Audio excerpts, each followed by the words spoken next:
Ulza stepped through the curtains with a proud little flourish, presenting herself as though performing for an audience. She had put on shoes. That was it. That was the full extent of her preparation. Zenon stared at her.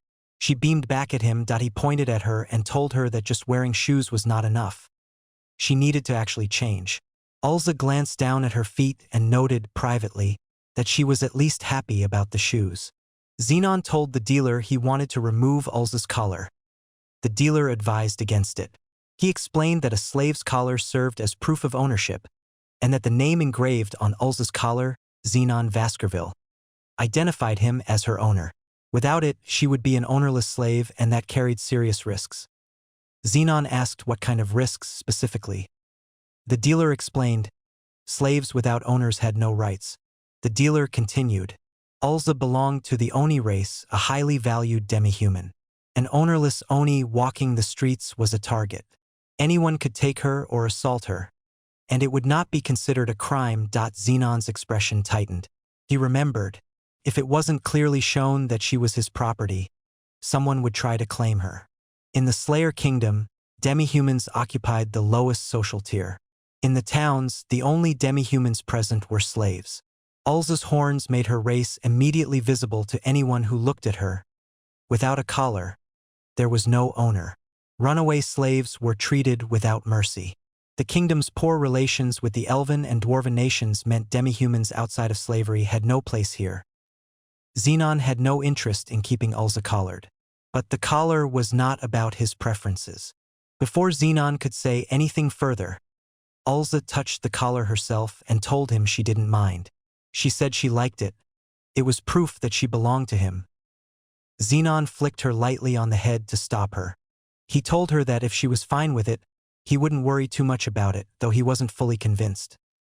The dealer stepped in smoothly and offered to show Zenon to his room, adding that no one would be visiting for a while and that he was free to take his time. The dealer left with a cheerful farewell that carried a knowing edge Zenon didn't miss. He wondered if the man was misreading the situation. Ulza entered the room, looked at the large bed, and announced it was time to get started. She climbed onto it immediately and began pulling at her dress. Zenon burst in. He demanded to know what she was doing. Ulza looked at him with complete sincerity and asked if they weren't going to make babies. He shoved a bundle of clothing at her and told her to put it on. She made a small disappointed sound and asked if they weren't doing it. He told her flatly, there was absolutely no way they were doing that, and he had no interest in children. She pointed out she still had clothes on, which he cut off immediately. Zenon tapped her forehead and told her they were going to get her equipment. She couldn't go into the dungeon the way she was. Ulza went completely still at the word dungeon. Then she repeated it, slowly, as if testing whether it was real. Zenon sat and explained plainly. He had no interest in using her as a sex slave. His reason for purchasing her was to increase his combat capability in the dungeon. Ulza launched herself at him with full enthusiasm. She loved fighting. Being a slave who got to enter a dungeon felt, to her, like something out of a dream. Zenon asked if all Oni were this eager to fight, noting they were a warrior race. Ulza described what she intended to do in the dungeon. Kill a lot, take a lot, with an expression of complete delight. Zenon sat across from her, holding a small case, and replied simply. He had no idea how to react to someone saying things like that with a face like hers. Zenon led her into a room stacked floor to ceiling with weapons, armor, and equipment of every kind. A hoard accumulated from dungeon runs, more than any one person could use. He explained that he couldn't equip most of it himself, but had collected items in anticipation of a female party member. He handed her a coin-sized accessory and told her to start with that, pointing her toward the weapons. Zenon told her to try on the equipment first, and they would adjust anything that didn't fit. Ulza threw herself into it with no hesitation, stripping and redressing without ceremony while Zenon looked away. She emerged in her new gear, threw a few test punches, and announced it was comfortable. Zenon said nothing. He looked at the collar still around her neck and kept his thoughts to himself. Ulza picked up the club. She remarked, almost to herself, that the human kingdoms had better equipment than she expected. The weapon she held was a blunt-type Oni's club, a drop item from orcs and goblins requiring blunt weapon skill to use. In the game, it had sat untouched in Zenon's inventory for lack of a party member who could wield it. It was built to knock enemies off their feet and crush them into the ground. Ulza swung it once, and the air moved. Zenon told her it suited her, and asked if it was heavy. She spun it in one hand and told him she loved it. She would use his gift carefully, and she intended to put everything she had into destroying his enemies. Zenon laughed faintly and said he was glad she liked it, then told her to stop saying terrifying things. She threw her arms around his leg and hugged it hard enough that he yelped and asked if that hurt. She just laughed. Ulza looked up at him and told him she loved him. Zenon asked why she was already so attached. She looked genuinely puzzled. He pointed out they had just met, that he had only given her some items, and that he had bought her for combat purposes, nothing more. Ulza went quiet. Then she told him. Zenon was cool and handsome, so she was happy to belong to someone like him. Zenon stared at her.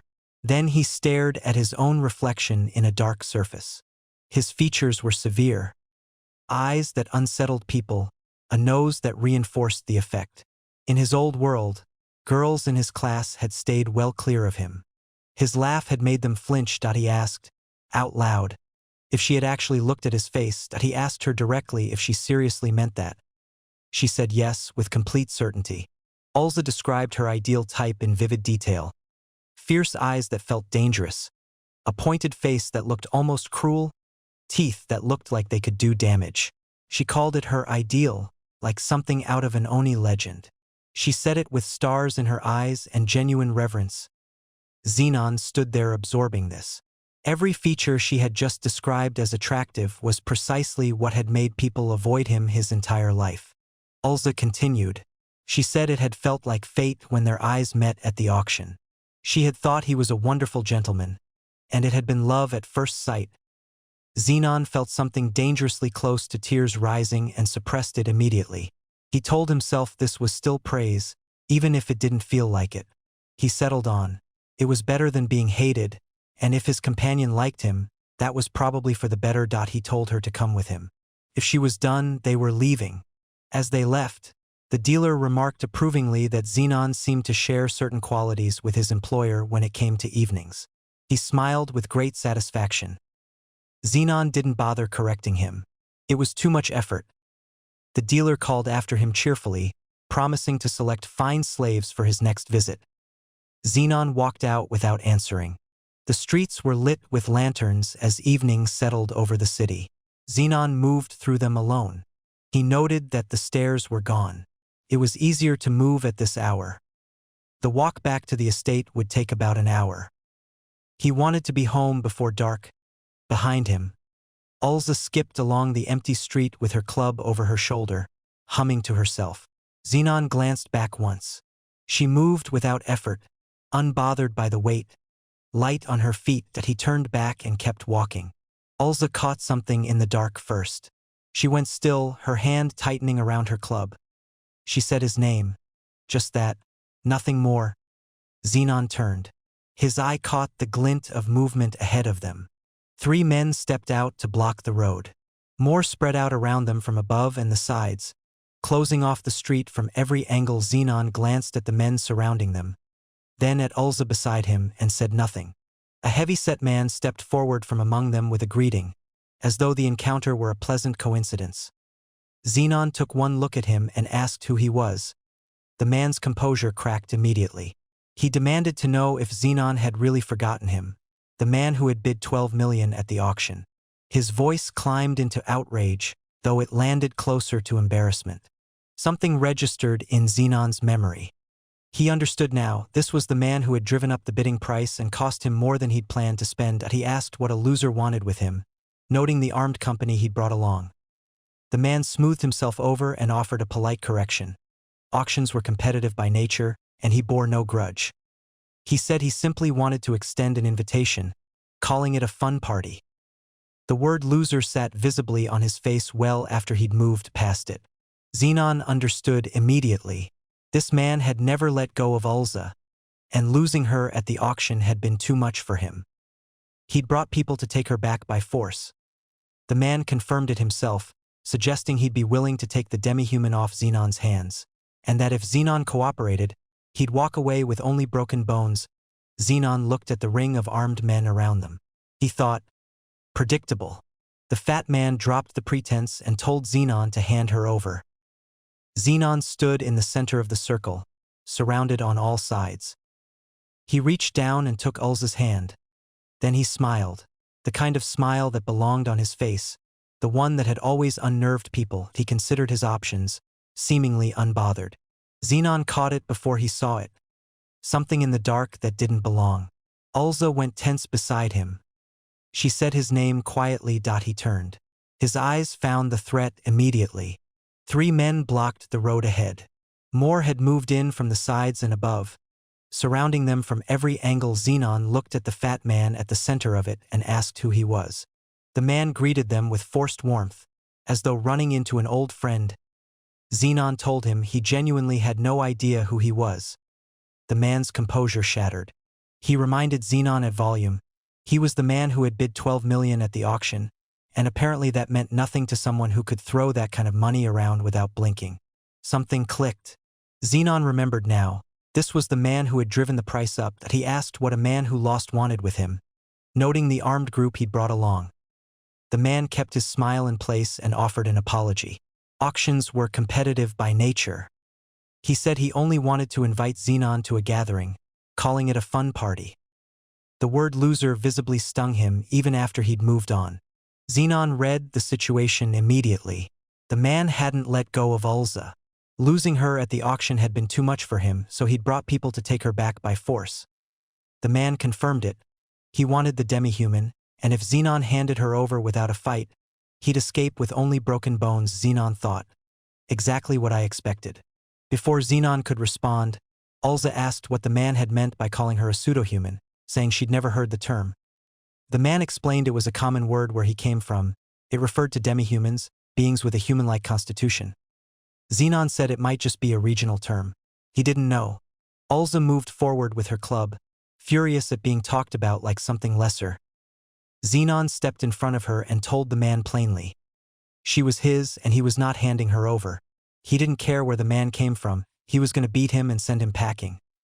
The man said he'd wanted to handle this peacefully, but since Zenon wouldn't cooperate, he would simply kill him here. Ulza, still vibrating with anger, had latched onto one specific part of what Zenon had said. She looked lit up from the inside. The man announced he was a noble of considerable standing in the kingdom. He said acquiring Ulza would earn him even greater favor with someone above him, the person he served, and he simply could not hold back. Zenon looked at him. He noted the exaggerated gestures, the theatrical delivery. He remembered this man now, and he knew who the man worked for. He asked if the man was from the Curon kingdom, and whether the person he kept mentioning was Zagitaros, the marshal general. The man's face went white. Zenon didn't know this particular man by name. He was a minor character from Holy See, a game he had knowledge of. But he and Zagitaros were both enemy figures who appeared in the Holy See storyline. General Zagitaros was a man who specifically sought out young demi-human girls. In the original story, Ulza had ended up in his hands and suffered under him. The protagonist of Holy See had rescued her, and she had become a companion. This man had intended to deliver Ulza to him as a way to raise his own standing. Zenon understood the full picture now. He said it all made sense. The man demanded to know how Zenon knew who he was, then ordered his people to kill him. Zenon opened an item from his inventory, the grimoire of dark magic, and the air around him changed. Dark element area magic. Blood carpet. The spell tore through the street. Several of the attackers went down at once. Zenon moved through it, unhurried. Ulza hit the remaining men from her side, fast and precise, her club connecting with enough force to throw them off their feet entirely. The fat man scrambled away from the chaos, trying to survive. Zenon lowered his hand and noted to himself that dark magic was nothing but brutal spells. Just like the torture magic his father had used. It turned his stomach. He told Ulza the ones behind them were hers. She had been waiting for exactly this. She moved without hesitation. She hit the last of the hired men hard enough to send him into the wall. The fat man watched, unable to process what he was seeing. She caught the man's weapon bare-handed when he tried to use it. The hired man cursed at her and told her to let go. Ulza held on. He screamed at her to release him. The fat man, watching from a few feet away, had gone completely pale. The last hired man begged Zenon to call her off. Ulza looked at him and told him there was only one person left now. He screamed for mercy. She told him she had standing orders. Ulza swept the final attacker off his feet from above, sending him into the street below. Zenon watched her work and thought, "She really is strong." She ran back to him, announced she was finished, and leaned into his side. He patted her head and told her she'd done well. The fat man was the only one left. He scrambled backward and begged Zenon to wait, pointing out that killing him would cause a diplomatic incident. Zenon told him it had already become one the moment he attacked. He also told him that the man had probably planned to dispose of his body quietly, so he would simply do the same in return. He told the man he really should have accepted losing the auction and walked away.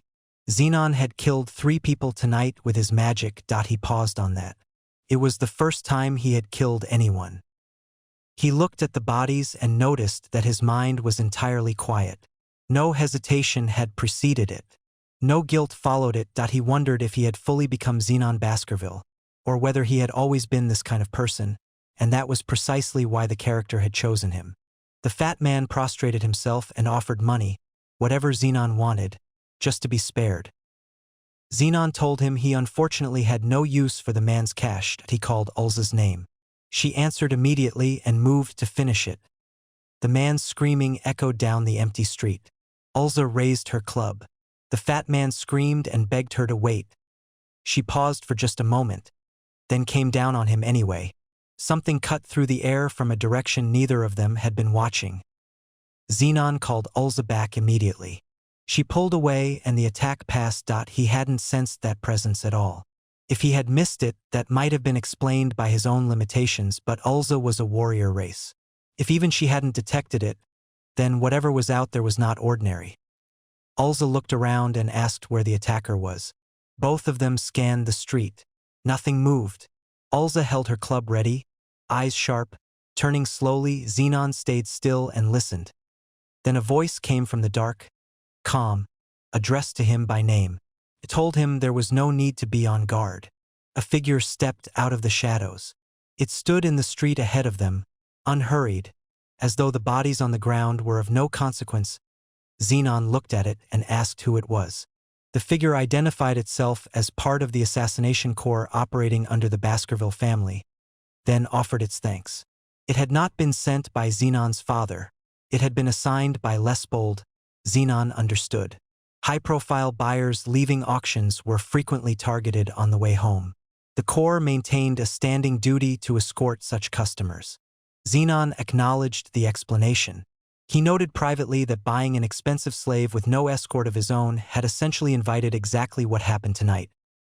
The figure added that auctions also served as a venue for displaying wealth, which made leaving them a reliable occasion for robbery. The figure noted that Zenon had handled the situation without needing any help, then praised him as befitting the Baskerville heir. Zenon said he had no interest in being measured against that name. The figure offered to dispose of the body and wished him a safe journey home. Zenon told Ulza they were leaving. She answered immediately and fell into step behind him. As they walked away, the figure called after him. It said it looked forward to meeting the Baskerville hellhound again. Zenon said nothing. They walked on. Back at the estate, Zenon lay on his bed and let out a long breath that he had only been in this world for 2 weeks. Tonight was the first time he had killed anyone. He thought it had been necessary, and he did not regret it. What unsettled him was how easily he had accepted that. No resistance, no weight to it at all. He wondered if he had always been like this, or whether occupying Zenon's body had changed something in him. He had been an ordinary working person until recently. He understood that someone like Ulza, raised in a warrior culture, would have no difficulty killing. But he was not that. And yet he felt nothing. He decided to treat it as a practical advantage. Hesitation would cost him more than it saved. Ahead of him were dungeons, cultists, pirates, criminals, enemies that the original game had prepared in abundance. He would need to be able to act. He told himself to look at it from the right angle. With Ulza as a reliable partner, the dungeon was finally within reach. A two-attacker team was unbalanced. He would eventually need a healer and someone who could use magic, but that could come later. The scenario was still early. There was no need to rush. He was still thinking through logistics when footsteps came from the hall, quick and light. The door burst open and Ulza came in at full speed, fresh from the bath and completely soaked, calling for him. The collision was immediate and unavoidable. Zenon made a strangled sound. A maid appeared in the doorway a second later, demanding to know what Ulza thought she was doing. Running to him like that, in that state. Ulza complained that her eyes hurt and accused the maid of being rough with her.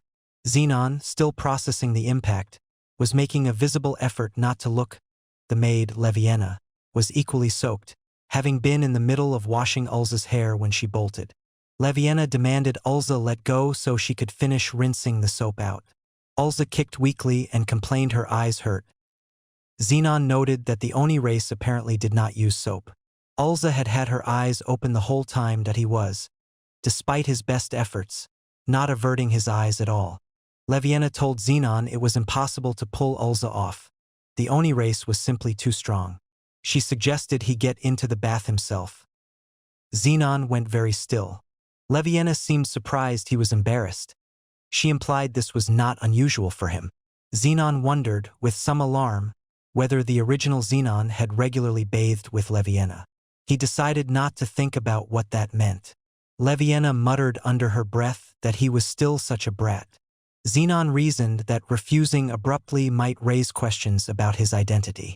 Better to go along with it. He was absolutely doing this only for that reason. He told Leviena they were going. She gave a composed acknowledgement. He followed, internally struggling. The bath was not a peaceful experience. Ulza was cheerful and unbothered. Zenon was neither of those things. Leviena watched them from outside with what appeared to be professional patience.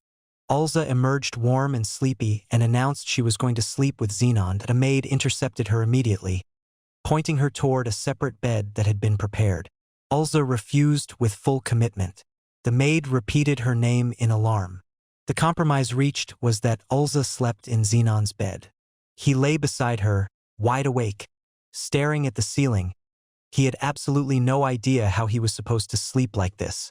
Morning came eventually. Zenon's first words upon seeing daylight were a declaration, made to no one in particular, that he had not done anything. Not one thing.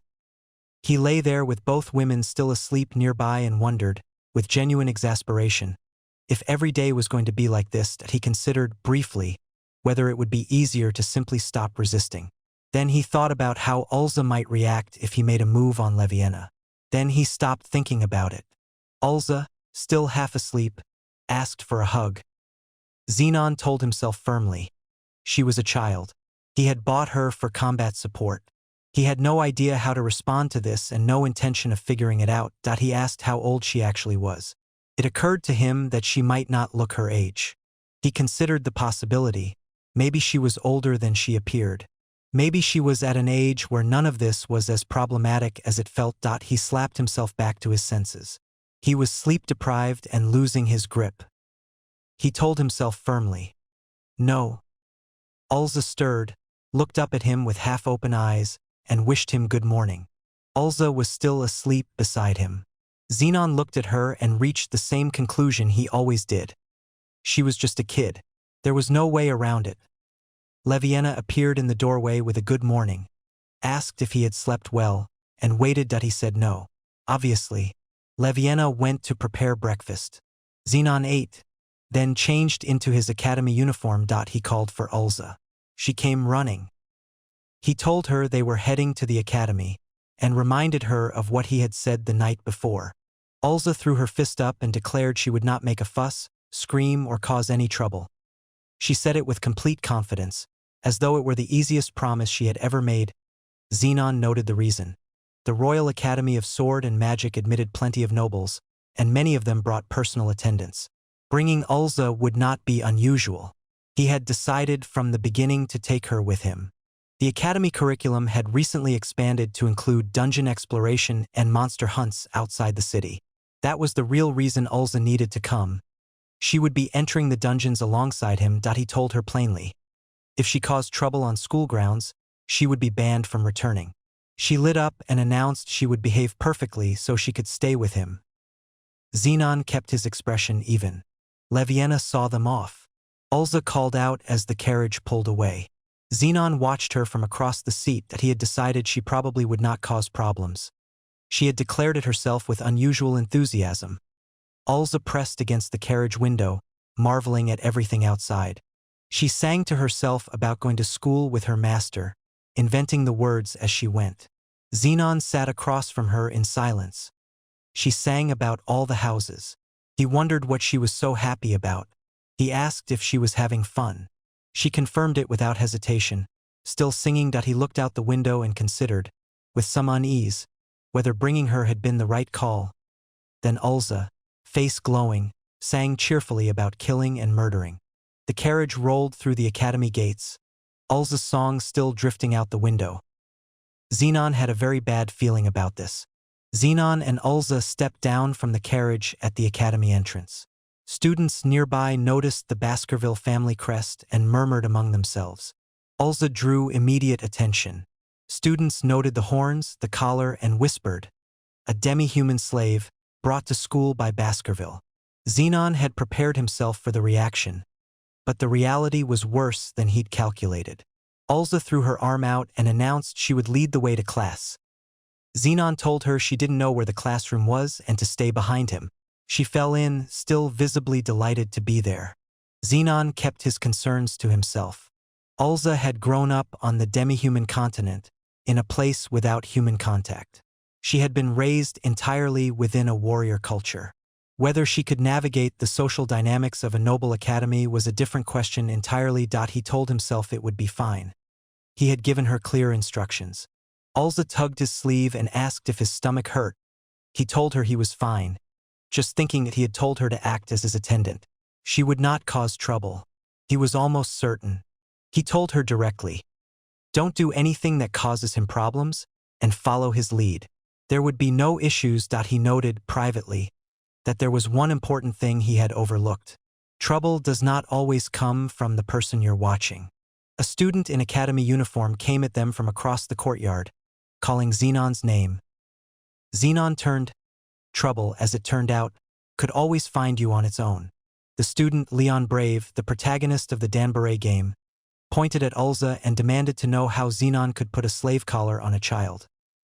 Zenon recognized him immediately. Leon was the embodiment of the game's moral axis, the kind of person who would put himself in danger for a stranger without a second thought. There was no version of this situation where he stayed quiet. Leon pressed on, reminding Zenon that he had saved their classmates in a dungeon recently. He had actually thought Zenon might not be entirely bad. He declared he had been wrong. Zenon thought, "You oblivious troublemaker." He considered his options. Leon was supposed to defeat the Demon King and save the world. Zenon had no interest in interfering with the scenario. As long as he didn't get near the heroines, Leon could do whatever he liked. The problem was that Leon had just gotten involved with him instead. Zenon asked Leon plainly what exactly the problem was. Ulza was a slave. He wanted to hear what specific objection Leon had. Leon shouted at him to set her free. Zenon thought with genuine exasperation. This was not how he expected the scenario to go. Games and reality were clearly not the same thing. Zenon explained, without raising his voice, that Ulza had been purchased legally through proper channels. Bringing attendants to the academy was permitted under school regulations. Leon and the growing crowd around him pushed back. Rules were one thing, but enslaving a young girl was wrong as a person. Zenon told him he was following the rules and had nothing to answer for. Another student arrived, Seal, a heroine from the game, equally principled. Zenon noted her type. Like Leon, but with particular sensitivity toward women and children, he pointed out to Leon that taking Ulza by force would be theft under the law. Slaves were legally recognized property in this kingdom. Leon went quiet, cornered by his own moral framework. Leon changed tactics and asked how much it would take to buy Ulza or to release her from slavery. Zenon thought, Leon had always been like this. Stubborn, roundabout, willing to spend everything to solve a problem the hard way, he told Leon. How much? Then he answered his own question. He told Leon he wouldn't sell Ulza at any price. She was his slave, his subordinate, and his attendant. He told him to get lost and said he'd see him in class. Leon called after him furiously. Leon wound up and threw a punch at Zenon's back. Zenon saw it coming. He noted the crowd around them and decided to take the hit. Attacking a defenseless person in public would make Leon the villain in everyone's eyes. Elsa had a different assessment of the situation. She cleared the distance between herself and Leon in a single jump, club raised, coming down from above. Leon reacted fast enough to avoid the full impact but still took the hit. He and Elsa hit the ground together. Elsa pressed the attack, declaring she would destroy anyone who was her master's enemy. Leon shouted at her to stop and listen, he was trying to help her. Elsa swung again. Leon blocked it. Seal stepped in and begged Elsa to stop. She told her that Leon was not an enemy. He wanted to free her from slavery. Elsa's expression did not change. There was no room for discussion in it. The courtyard dissolved into chaos. Students scattered. Leon scrambled. Seal tried to intervene. Zenon snapped himself out of it and ran. He called Elsa's name, told her to stop, told her to sit, that he noted, with the clarity of someone who should have known better. Stopping the attendant was the master's responsibility. The moment Elsa entered battle mode, she lost all awareness of her surroundings. Her master shouted at her to stop, but the order didn't reach her. This, he noted grimly, must be what it meant to be a berserker. And this was not the moment to find it impressive around them. The hallway erupted into panic. Students scrambled away from the destruction, shouting for a teacher. Others grabbed each other and ran, wanting no part of whatever was unfolding in front of them. The crowd scattered in every direction. In the chaos, one figure held his ground, that he couldn't let the protagonist die here. That much was certain. If stopping Elsa meant taking a hit himself, then that was what he would do. He braced himself and moved forward, then caught himself. He needed to be ready for the worst. Elsa drove her attack straight into the other boy's chest. He barely had time to react before the impact sent him crashing back. The onlookers flinched at the sound of it in the aftermath. The boy who had been watching let out a quiet, stunned noise. The dust hadn't even settled. The strike had snapped Elsa out of it. She stood wide-eyed, the full weight of what she'd just done landing on her at once. Her weapon hit the floor. She sank to her knees, making small, broken sounds. Not quite words, just the involuntary aftermath of someone whose body had moved faster than their mind could follow. Every student in the hallway stared. The one at the center of it all, the one whose shout had drawn every eye, looked like he was barely keeping it together. Around him, the others who had been caught in the edges of the fight were still recovering. Some crouched, some barely upright. The tension that followed was immediate and total. He snapped back to himself just in time to see Elsa wind up for a finishing blow against the boy still on the ground. His hand shot out. She stopped, confused, blinking, and looked back at him. Then, apparently processing the situation with her own particular logic, she asked if this meant they were going to start a family. He told her to stay. Then he said it again. Then a third time, each repetition a little more strained than the last. He asked her, with what remained of his composure, what exactly was going on in her head. Doing this in the middle of the hallway, in front of everyone, it was embarrassing. He told her they were leaving, and she fell in beside him without argument. Behind them, teachers arrived into the commotion. Students pointed and called out Leon's name. On the floor, Leon lay still, giving no response to any of it. He turned back and bowed his head. The apology was short and direct. No excuses attached to it. A crowd had gathered around Leon. Some knelt beside him. Others stood back, watching. No one seemed to know what to say. Leon did not get up. Leon was carried out on a stretcher. The students who witnessed it pieced together what happened in scattered fragments. That the girl had defended Baskerville and then turned the fight around, that Leon had been the one to escalate it, that he had demanded Baskerville sell his slave to him. The general consensus settled on Leon being at fault. Elsewhere, Zenon was called in. The academy had decided not to pursue the matter formally. Leon bore the primary fault, but Zenon's use of force had also been excessive, and the school preferred to keep it from becoming a dispute between houses. Zenon was asked to keep things under control on his end. He agreed, and added that he would see to it that Ulza's behavior was reined in as well. The other party appreciated that. Back at the house, Zenon told Ulza plainly that if she ever went berserk like that again, he would never bring her to the academy with him. She yelped at the flick he gave her and then answered obediently. In class, someone greeted Zenon from across the room, John, the student from the gargoyle incident. Zenon barely remembered him. John reminded him, cheerfully, that Zenon had saved him. Zenon's response was flat. The whispers had already spread through the classroom. Students murmured about Zenon going on a rampage, about Brave getting hurt trying to stop him. Zenon heard all of it and kept his expression still. Leon was popular. Zenon was not. He had the kind of face that made people assume the worst, so when trouble happened near him, he was always going to be the one who absorbed the blame. He had understood this for a while. John steered him toward a seat and told him not to let it get to him. Brave had picked the fight after all. He noted, not unkindly, that Zenon's features were actually fine and it was a mystery why they read as threatening. Zenon told him to drop it. There was nothing he could do about his face. Saving John had had one effect Zenon hadn't expected. Whatever suspicion John had carried toward him, rooted in his lineage, his reputation, had quietly dissolved. He seemed to be looking at Zenon now without that filter. Ulza, meanwhile, had found herself surrounded. One of the girls in class pulled her close, delighted. Zenon told her, without much energy, to let go. Ulza bit. The girl was undeterred. Another student asked if she could have Ulza for her room. Zenon said she was from the demon continent and wasn't used to people, which was as close to a warning as he was willing to give. He accepted the situation was already beyond him. Zenon told himself he was just glad she was being friendly. That was all it was. From down the corridor, Ulza spotted him and her expression hardened on the spot. She was still holding her grudge. John laughed and told Zenon that a woman's grudge was something to fear. Zenon acknowledged privately that Leon had started the fight. That was why Ulza had reacted the way she had.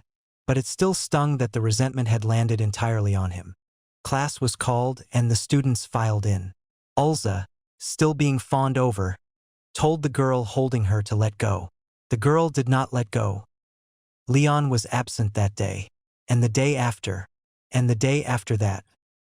His physical injuries should have been treatable with healing magic. The mental damage, apparently, was another matter. A week had passed. At lunch, John remarked that it was probably going to take Leon a while to come back. Understandable, given what had happened. John's friend pointed out that a week was already a long time regardless. Zenon ate and said nothing. With Leon gone, school had been quiet. Manageable. He was aware that was a somewhat uncharitable way to feel about it, but it was true. Ulza stared at him across the cafeteria as always, no warmth in it. She had no apparent interest in closing that distance. Then a girl from their class called out to her and offered her food. Ulza's entire demeanor changed in an instant. She was overwhelmed. The food kept coming, and she received each dish with the same uncomplicated joy. Cheeks full, eyes lit up. The girls around her squealed at the sight of her. Zenon watched from a distance. Because of Ulza, the students who had been keeping away from him had started drifting closer. The effect she had on his reputation was something he hadn't anticipated. Ulza objected to being treated like a child. Nobody listened. She kept eating anyway, and the girls kept offering her more, and the whole thing continued at a volume she had no way to control. John sighed and noted that Leon still hadn't shown up. His friend explained the extent of the injury with enough detail to make John recoil. Zenon confirmed it was as bad as it sounded. The friend looked appropriately horrified. John called Leon an idiot for trying to take someone else's slave by force. Zenon had thought the same thing. Leon was the type whose sense of justice ran ahead of his judgment. He moved on impulse and dealt with consequences afterward. In a story, that quality read as bold. In practice, it created messes for everyone around him. Zenon turned it over quietly. Leon in this world was not meaningfully different from the character in the game. Trying to free an enslaved child, That was exactly the kind of thing that version of Leon would do. The intention wasn't wrong. But reality didn't work on story logic. There was no clean line between good and evil here. Acting purely on personal conviction, without regard for how things actually functioned, didn't make someone heroic. It made them a problem. Having those gray areas treated as simply evil, by someone who moved entirely on instinct and feeling. That was the part that wore on Zenon. John offered a softer take. Leon was clumsy and too earnest, but not a bad person. Sometimes it was better to look the other way and let things pass. Zenon smiled faintly at that. He supposed that was true. He didn't disagree. Ulza was offered another dish. She accepted without hesitation. Ulza announced she was full and asked if they should head out. Zenon asked if she was sure. Given the number of empty bowls in front of her, he thought, briefly, about defeating the Demon King, about what it would take to reach that point. Then he set it aside. John said he hoped things with Leon would eventually work themselves out. Zenon said perhaps. They left the cafeteria together. Outside, Zenon caught movement. Someone was being approached near the path, and the conversation had the particular quality of someone being recruited who didn't quite want to be. He stopped to watch. A group of male students was pressing a girl to join their dungeon party. They promised her she wouldn't regret it, laid out the roles, suggested even a single quest as a trial. The girl said a party of only boys was a bit much for her. Zenon recognized her. Aerith Centria, the Saint of Centria, one of the game's main heroines and a cleric, among the best healers available. He watched the recruitment unfold. It was persistent, bordering on pushy. He was still watching when Ulza bounced into his line of sight and asked what he was looking at. He recognized the scene. He had seen it before in the game. This was the flag event. The moment that led to Aerith joining Leon's party point. One of the recruiters grabbed her wrist. Aerith looked cornered. Zenon moved before he decided to. He stepped in and told them, without raising his voice, that Centria had already committed to joining his party. The recruiter's jaw dropped. Aerith went still. Zenon didn't look at either of them. He extended his hand toward Aerith and told her they were leaving. Aerith took his hand. She looked at him as he led her away. Steady, unreadable, not particularly heroic in the way she might have expected.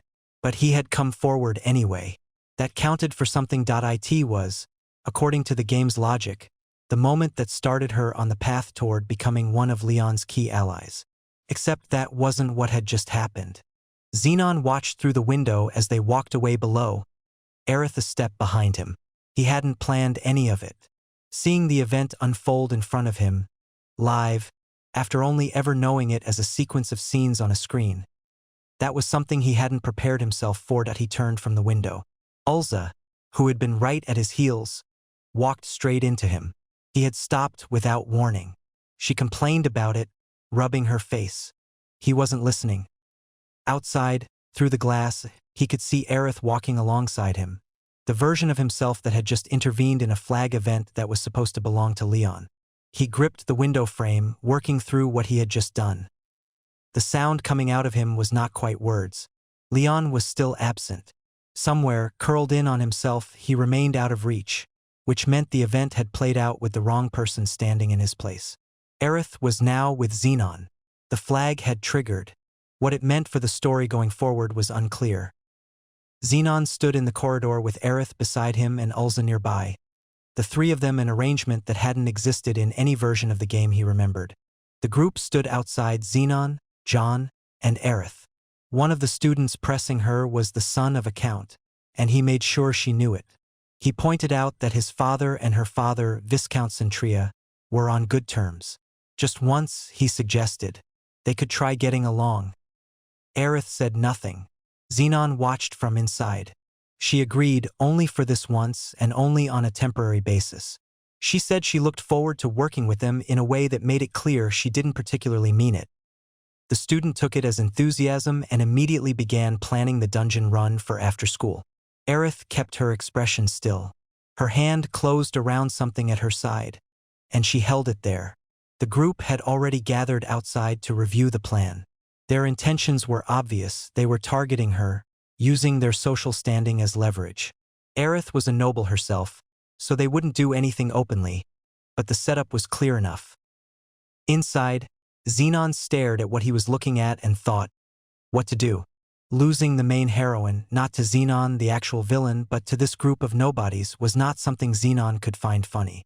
Without Aerith, Leon would have no healer. The scenario would collapse. Leon was already falling further behind, and at this rate Aerith would never end up in his party at all. Zenon pressed his hand to his head and stood there in the hallway. Ulza waited beside him without saying anything. During the free period, John asked if anyone wanted to head to the Sage's playground. The other students said he was going to the training grounds. They split off. Zenon stayed where he was, watching through the window as the group below moved off with Aerith. He turned it over. The Cave King's bedchamber was a beginner-level cave dungeon just outside the city. Mostly golems and rock-type monsters, manageable for any group with a mage and a healer. Under normal conditions, no one would be in real danger. Under normal conditions, he reminded himself of that. As long as nothing extreme happened, they wouldn't need him.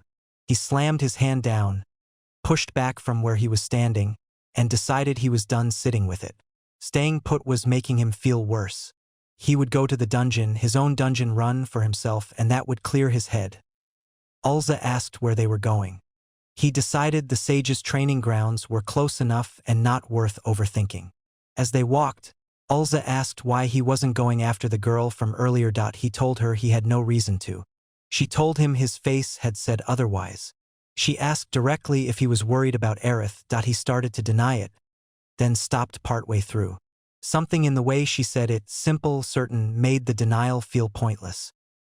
He admitted, reluctantly, that she might not be entirely wrong. It hadn't escaped him that Ulza, who gave every impression of caring about nothing but fighting, had been paying close attention to him this whole time. He wasn't sure what to do with that. She told him if he was going to go after her, he should hurry. They were already ahead. He told her he never said he was going. He told her there was no guarantee anything would even go wrong. He kept walking. She called after him. He kept turning it over as they walked. The group hadn't done anything that broke the rules. Hinting at their family connections was ugly, but it happened all the time. The Cave King's bedchamber was a low-difficulty dungeon. Unless something went genuinely wrong, Aerith didn't need him. The group ahead of him moved easily, in good spirits. The one who saved Aerith was supposed to be Leon. That was how it went. Zenon stepping in as a villain rescuer, triggering flags that didn't belong to him.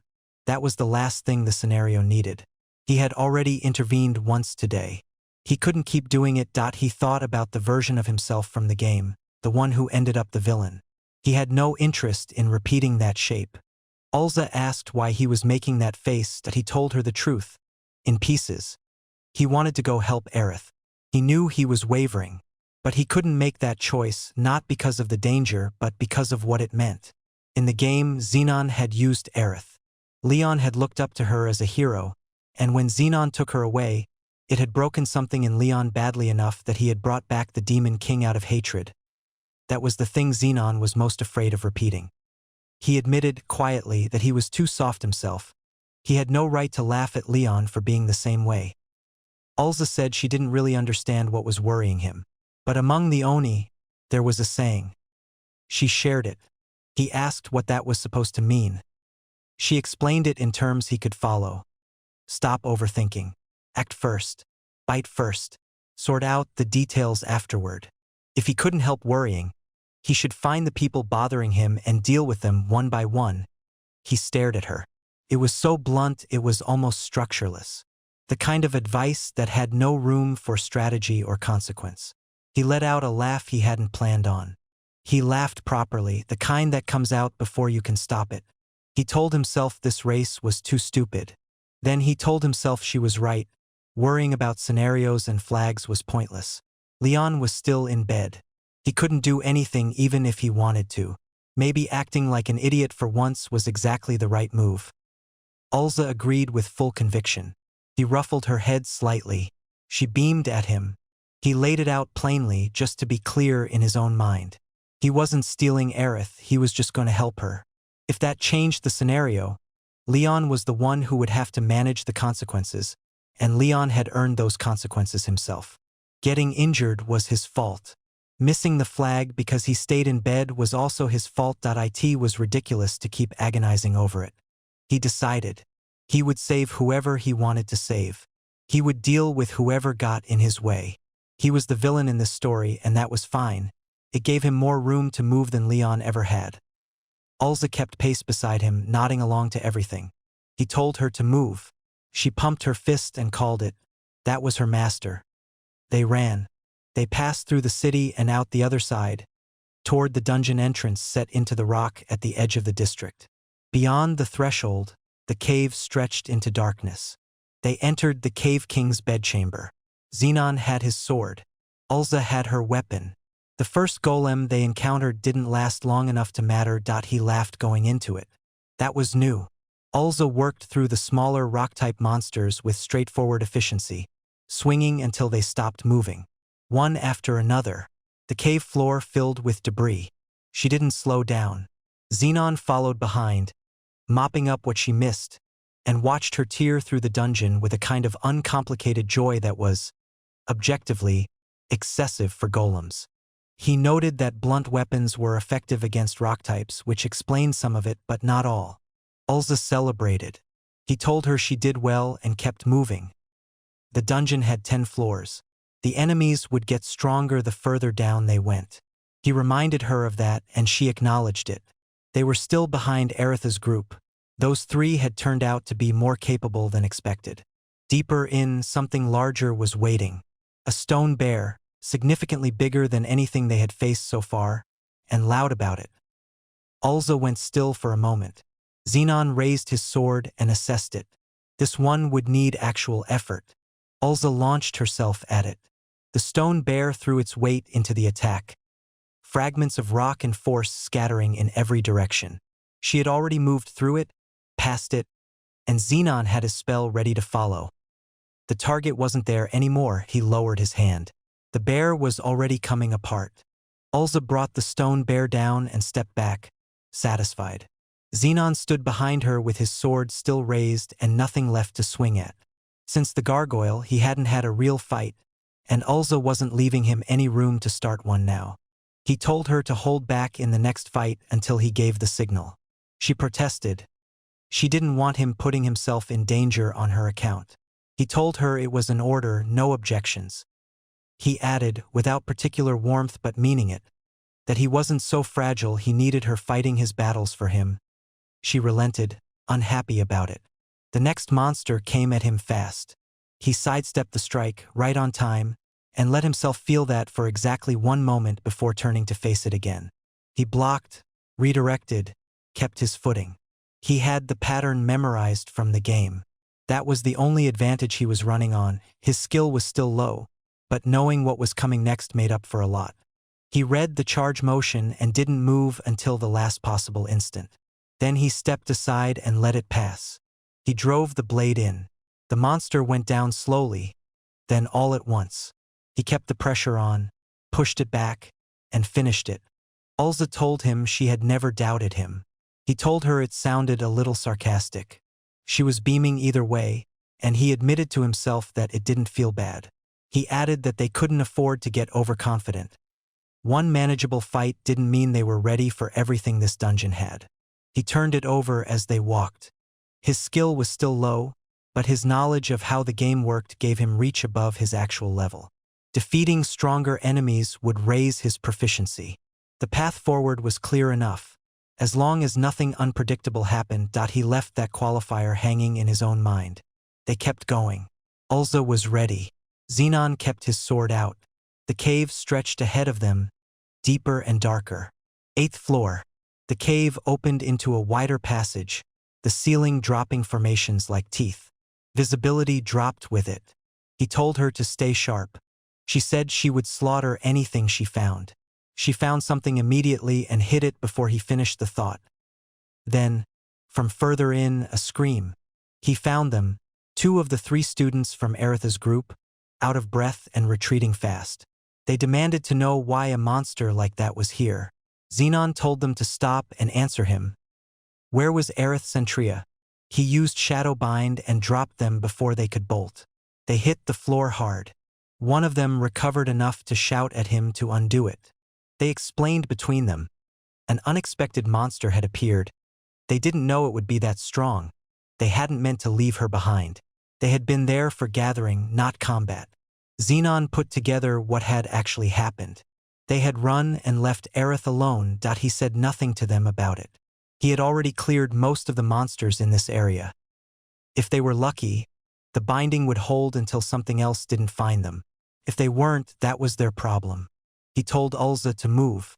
She matched his pace immediately. Behind them, the bound students shouted for him to release the spell. He didn't look back.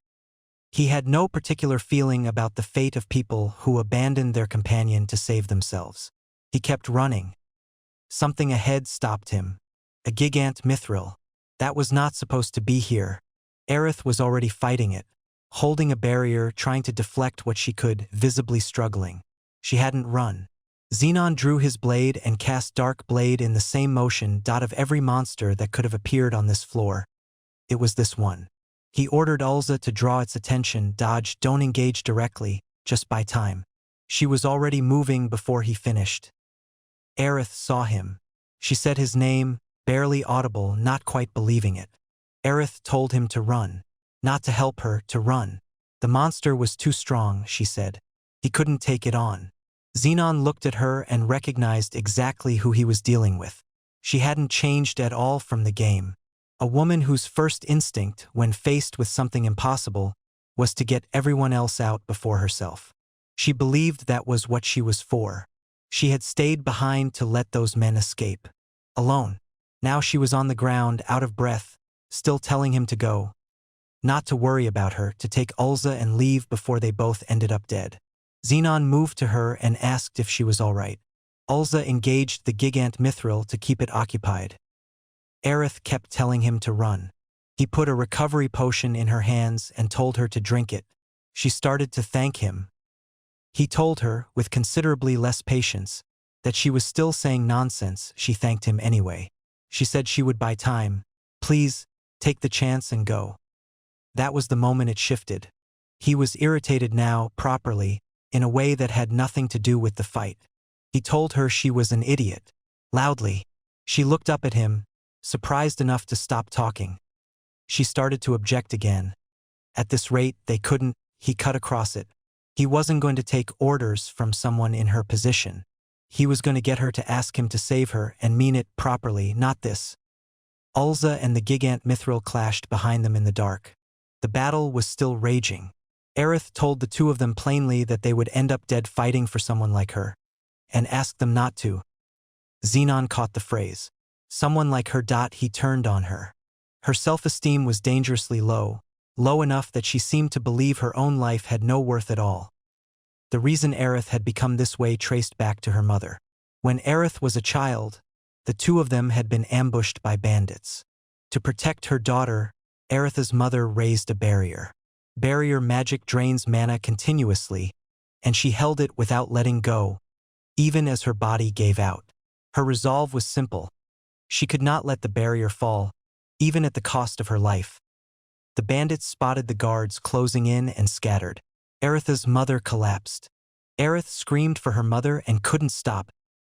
Aerith survived at the cost of her mother's life. After that, she began to treat her own existence as something lightweight, something that could and should be spent for others without hesitation. Zenon hated that kind of thinking. The self-sacrifice instinct, the willingness to throw yourself away when happiness was right in front of you. It was the thing he despised most. Aerith fell back on her duty as a servant of God.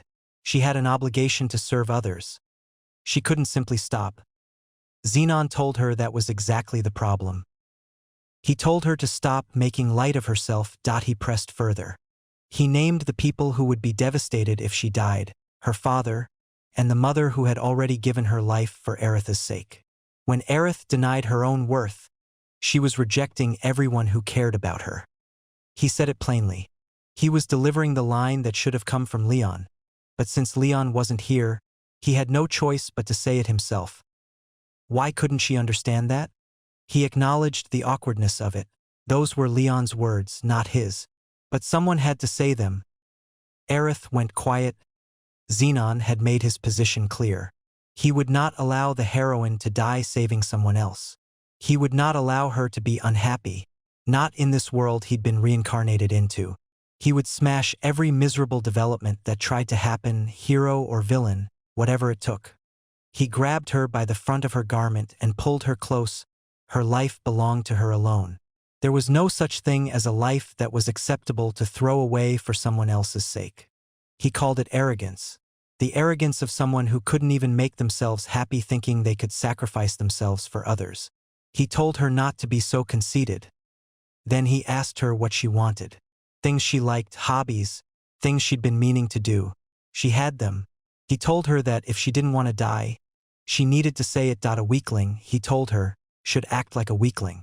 She should cling to someone and cry and beg to be saved. Aerith's eyes filled with tears. She asked, quietly, whether someone who had survived at the cost of her mother's life was even allowed to ask for help. Zenon didn't soften. She was weaker than him, so she should lower her head and beg. Asking for help was the privilege of the weak. That was what it was for. Aerith pressed her hands together. Tears ran down her face. She asked him to save her. Zenon turned away fast. He muttered to himself that it was unfair how someone that beautiful could still look that pretty while crying, and that he'd like some of that for himself. Said it a bit too loudly. Aerith went red. He turned back around trying to look composed and told himself firmly that he was not going to let this get to him. Internally, he noted that some kind of troublesome flag had probably just triggered. He shoved a mana restoration potion at her and told her she had no right to refuse. He was going after the gigant mithril and she was going to support him. Aerith accepted it, but warned him the monster was genuinely dangerous. Every previous attacker had failed to leave a single scratch on it. Zenon told her not to lump him in with those people. He had a plan. Across the battlefield, Ulza was struggling. Even her club was doing nothing.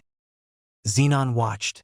The gigant mithril was exactly as tough as it had been in the game. It was not a monster you encountered under normal conditions. In Danbury, there was an understood truth among those who ventured into dungeons. No dungeon was safe. Regardless of how familiar the terrain, unforeseen encounters were built into the game's design. There was always a 0.1% chance of running into a death encounter monster, creatures that far outclassed the dungeon's standard difficulty, equipped with skills designed to end the fight immediately. These were nightmare-tier enemies. A full party wipe was the expected outcome. Aerith warned him. Magic wouldn't work on it. Zenon told her to heal Ulza first. Then he told Aerith to stay back, because he was starting his incantation. Aerith protested again. Magic was useless against it. Zenon smiled. He knew. The gigant mithril's outer surface was mithril ore, and mithril had strong resistance to magic. Attacks bounced off without effect. He told her to shut up and follow his lead. He was bleeding from his hand where the blade had cut. He didn't stop. Aerith steadied herself and began casting.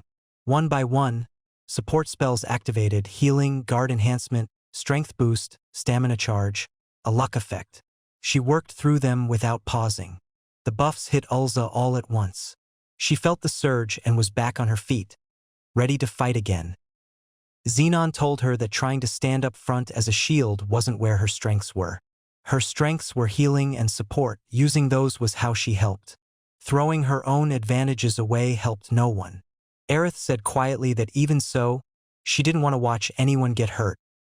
Zenon didn't argue with that. He told her the division was simple. The vanguard stood at the front to protect the rear, and the healer healed whoever got hurt. That was how it worked. He turned back to the monster. The death encounter mechanic was genuinely poorly designed, he noted to himself. Both physical and magical attacks were barely doing anything. Whoever built that into the game had clearly been enjoying themselves. He stepped into his magic circle. He had been frustrated many times over by his own low skill proficiency. In Danbury, there were no levels, only proficiency. To learn a new spell, you needed a magic tome first, then you had to grind that spell's proficiency until you could actually activate it. The system was slow and demanding. The spell he was about to use was above his current proficiency. He had no business using it yet. That said, the system had a loophole. Low proficiency didn't stop you from learning powerful spells if you had the tome. You just couldn't activate them under normal conditions. That exact friction was why he'd gotten obsessed with the game in the first place. Power gathered around him. He was grinning. There were two ways to defeat the gigant mithril. The first was brute force. Keep dodging, keep dealing physical damage, chip away at its durability until the armor broke. The second was magic. The claim that mithril nullified magic entirely was false. It only resisted it. If enough magical damage was stacked past a certain threshold, the mithril armor shattered, and what was left underneath was just an ordinary golem. Zenon stepped forward into the fight. That information about the gigant mithril's weakness had been hard-won, discovered by players who'd thrown themselves at the encounter repeatedly, then shared across walkthrough sites. The item in Zenon's hand was a pay-to-win item, a doping bottle. He crushed it in his fist and drank it down. The doping bottle temporarily spiked skill proficiency. Aerith and Ulza watched as the magic circle around Zenon exploded outward, power surging through it. His proficiency hit its maximum. He called for Ulza to get back and stepped forward. At this moment, he could command the highest tier of dark magic. The spell tore outward in a massive spiral. Abyss Gate. The gate opened directly above the gigant mithril. Only two people in the world could use that spell: the Demon King and Zenon. The blast hit the monster full force. It screamed and thrashed as the dark energy tore into it, the mithril armor fracturing under the sustained magical impact. The armor cracked across the chest. Then the surface split further, pieces breaking away, the crystalline plating falling apart in chunks until what was left underneath was exposed. The golem beneath had no mithril left to protect it. The golem was flung backward by the final strike and came apart mid-air, fragments scattering across the ground. Zenon let out a tired breath. Done. Ulza launched herself at him in celebration, crashing into him full force. He made a pained noise and told her to get off. The doping bottle's rebound had left his whole body aching. Nearby, Aerith stood quietly watching them. She thought of her mother. She might have finally found him, the person her mother had told her about, the one she was meant to devote everything to. A short distance away, Zenon sat on the ground with Ulza still hanging off him, looking thoroughly done with the situation. Ulza was telling him how cool he'd been. He told her it hurt and tried to peel her off. Aerith said something, quietly, just under the noise. Zenon caught the sound and asked if she'd said something. She looked away and told him no. It would be a little while longer before he understood that missing those words was a fatal mistake. The battle had left the dungeon floor scattered with dropped items. Zenon recognized the coin among them, a medal awarded for clearing a dangerous encounter. In the game, collecting them could be exchanged by the Witch of the Watery Depths for a special item. Probably the same here. Zenon picked up the medal and told the group to head back. Before they reached the exit, a man came roaring around the corner, screaming Zenon's name. Two of Zenon's classmates, the ones who had abandoned Aerith and fled, were now trapped inside a containment spell, bruised and yelling for him to release them. Zenon noted dryly that no monsters had come after them. He considered leaving them there. Aerith stepped in. She told him not to. She explained that the reason they had separated from her in the first place was because she had volunteered to be the decoy. The blame didn't fall on them for that. Zenon paused. He also caught, just then, that she had called him by his first name. He acknowledged her point. Even so, abandoning a party member was a fact that the Academy would have to handle, not him personally. Aerith added that there was no need for him to dirty his hands over people like this, and asked him to stop doing things that lowered his own standing. Zenon waited. She was right. If he tied up his classmates and left them as bait, he would be condemned by the entire school. And there was a real chance the few people he'd managed to get close to would walk away from him too. He snapped his fingers. The spell released. The two classmates hit the ground hard, yelping. Zenon told them flatly that they were lucky Aerith had a generous heart. Aerith protested that she was no saintess.